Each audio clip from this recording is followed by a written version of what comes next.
Bienvenidos a otro episodio de nuestro podcast. Hoy hablaremos de uno de los periodos más oscuros y controversiales de la historia, la Santa Inquisición. La Santa Inquisición fue creada por la Iglesia Católica para combatir la herejía y preservar la fe, pero se convirtió en una herramienta de control político y social que marcó mucho a Europa y América, especialmente a la Nueva España. En este episodio hablaremos de su fundación, su estructura y funcionamiento, el papel de las órdenes religiosas y cómo su legado sigue vigente en algunos aspectos de nuestra cultura. También exploraremos casos específicos de personas perseguidas y reflexionaremos un poco sobre el impacto de la Inquisición en el pensamiento de la época. Pero no todo es negativo. Analizaremos cómo el sincretismo entre las culturas indígenas y la religión católica dio lugar a expresiones culturales únicas. Así que pónganse cómodos porque vamos a descubrir todo sobre la Santa Inquisición. ¡Comencemos! Oigan, pero yo tengo una duda. ¿Cuándo fue que se creó la Santa Inquisición? Mira, pues la Santa Inquisición fue creada oficialmente en 1478 por los reyes católicos Isabel y Fernando, con el objetivo de consolidar la unidad religiosa en España. Al principio, la Santa Inquisición tenía como propósito combatir las herejías y garantizar que los conversos, personas que se habían convertido al cristianismo desde otras religiones como el judaísmo o el islam, fueran auténticos en su fe.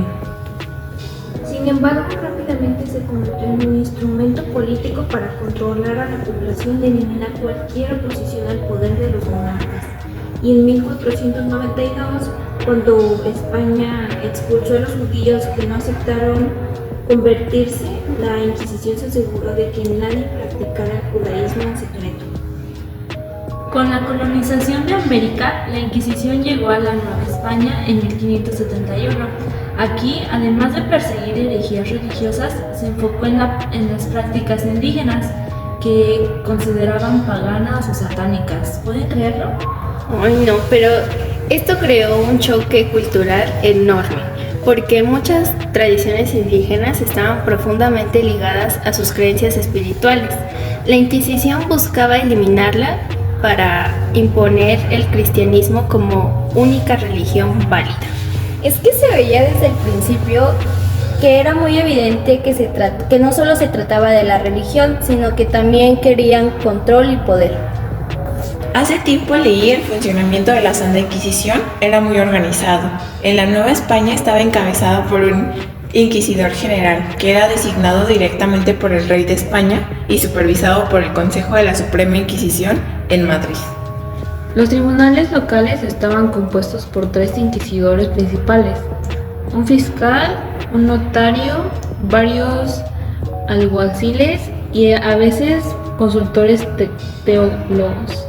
Además, la Inquisición utilizaba a los llamados familiares, personas laicas, y ayudaban como espías o informantes. El proceso comenzaba primero con una denuncia. Una vez acusado, el sospechoso era arrestado e interrogado. La tortura era un método común para obtener confesiones, aunque no siempre se utilizaba. De hecho, si la persona confesaba, podía recibir un castigo menor, como multas o penitencias públicas, pero si no lo era, pues la persona era condenada a penas más severas, incluyendo la hoguera.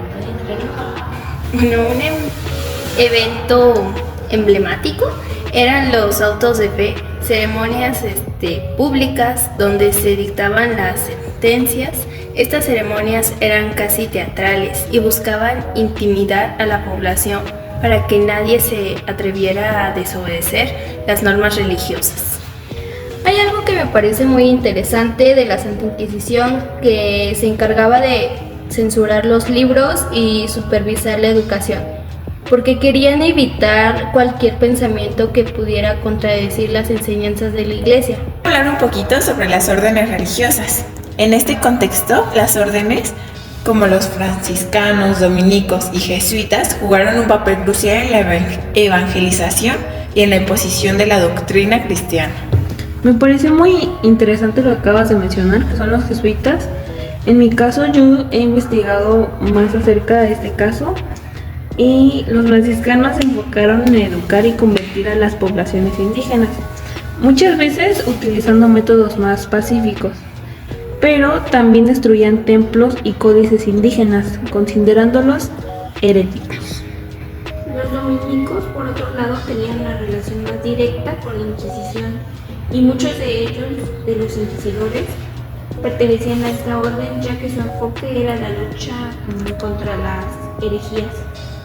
Los jesuitas, aunque más enfocados en la educación y la ciencia, también participaron en la evangelización y contribuyeron a la difusión del cristianismo.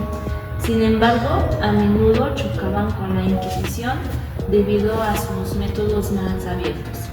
Bueno, estas órdenes no solo evangelizaban, sino que también recopilaban información sobre las culturas indígenas, aunque destruyeron mucho. También preservaron ciertos aspectos, lo que más tarde permitió el sincretismo cultural. Hay que tener en cuenta el sincretismo porque es clave para entender cómo todas las tradiciones indígenas sobrevivieron y adaptaron al cristianismo impuesto. Oye, pues yo la verdad no había escuchado nada sobre que destruían templos. Yo lo único que había escuchado era o que torturaban o mataban a las personas. Claro, por ejemplo, aquí entra el caso de Martín Ocelot, un sacerdote náhuatl acusado de mezclar creencias indígenas con prácticas cristianas. Y pues él fue acusado de brujería y pues fue encarcelado, reflejando la intolerancia hacia las tradiciones indígenas. Ahorita que lo dices, yo también había escuchado sobre un caso, si no mal recuerdo, de Luis de Carvajal, conocido como el Mozo, que él y su familia fueron condenados por practicar el judaísmo en secreto. Fueron quemados vivos en la hoguera, lo que demuestra cómo la Inquisición perseguía a los criptojudíos, incluso hasta las colonias. Otro caso emblemático fue el de Tomás Treviño de Sobremonte, un comerciante acusado de judaísmo en 1649. Él fue quemado en la Ciudad de México, marcando uno de los episodios más crueles de la Inquisición. También me acordé de uno. ¿Cuál era? El caso de las brujas de San Luis Potosí, donde varias mujeres indígenas y mestizas fueron acusadas de hechicería y pactos con el diablo. Aunque muchas recibieron castigos menores, estos juicios alimentaron el miedo hacia la brujería. Dios mío, qué horror. No hay que concentrarnos en lo malo, porque a pesar de la violencia de la Inquisición, surgió algo fascinante, el sincretismo cultural. El sincretismo es la fusión de elementos culturales y religiosos. En la Nueva España, las tradiciones indígenas se mezclaron con el catolicismo, dando lugar a expresiones únicas como el Día de Muertos o la Virgen de Guadalupe, que son días que nos caracterizan mucho actualmente en México. Esto también permitió que muchas creencias indígenas pudieran sobrevivir de forma encubierta, integrándose a los rituales cristianos. Por ejemplo, algunos dioses de la fertilidad se asociaron con los santos católicos. Pero pues este proceso no fue del todo pacífico, pues muchas veces las comunidades indígenas tuvieron que adaptarse por imposición, no por elección.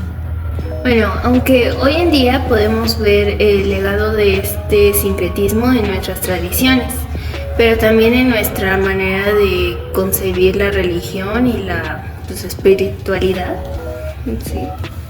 Es una forma de adaptarnos y encontrar formas de resistir, incluso bajo las circunstancias más difíciles.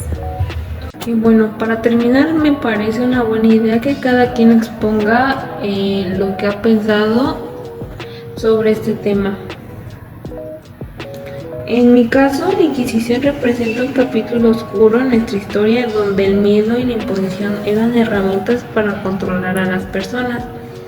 Pero lo más interesante es cómo en este periodo nos obliga a cuestionarnos sobre las formas en las que las instituciones, incluso hoy, pueden intentar limitar la diversidad de ideas o creencias. Yo creo que también es importante recordar que la Inquisición no solo fue un problema religioso, sino también político, ya que era una manera de consolidar por el poder y de poder silenciar cualquier oposición, ya fuera espiritual, cultural o intelectual. Este control se imponía incluso sobre los libros y el conocimiento. ¿No les parece impactante que algo tan humano como buscar respuestas se vea como una amenaza? Claro. Y pues bueno, lo que a mí me llamó la atención es el impacto cultural que generó en la Nueva España, pues aunque la Inquisición intentó erradicar las creencias indígenas, muchas de ellas sobrevivieron gracias al sincretismo, como lo mencionaron.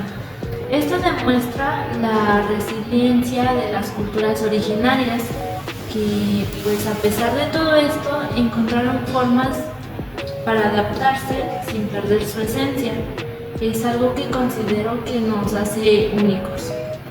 Bueno, pero también todo esto es un recordatorio de lo que puede suceder cuando el poder no tiene límites, porque recuerden, siempre hay que tener límites en todo. La Inquisición no solo castigaba las acciones, sino pensamientos. Nos hace preguntarnos, ¿estamos realmente libres de estas dinámicas en la actualidad? Pues tal vez no, ya que quemamos libros, pero también están los juicios sociales, la censura en redes y las imposiciones culturales, pues todavía existen. Me encantó platicar aquí con ustedes porque gracias a eso aprendí algo muy importante, como por ejemplo que aunque la Inquisición no solo fue un periodo que marcó control, también nos dejó un legado que podemos transformar en algo positivo. Deberíamos de hacer esto más seguido. ¿Verdad? Vamos en contra de lo que la Inquisición representa. En lugar de imponer, debemos aprender a escuchar y a convivir con diferentes formas de pensar. Esa es la verdadera riqueza de una sociedad, su diversidad y la libertad de cada persona para ser quien es. Así que, aunque la Inquisición es un recordatorio de los peligros del fanatismo, también nos impulsa a valorar lo que hemos ganado con el paso del tiempo, que es la evolución que tenemos para ahora tener la capacidad de dialogar y construir juntos. Y aunque todavía queda mucho por mejorar, lo importante es que seguimos avanzando, porque cada paso hacia la comprensión y la tolerancia es un paso en la dirección correcta. Gracias por escucharnos y recuerden, la historia no solo está para ser contada, sino para ser entendida. Nos vemos en el próximo episodio de Haciendo Historia. Bye.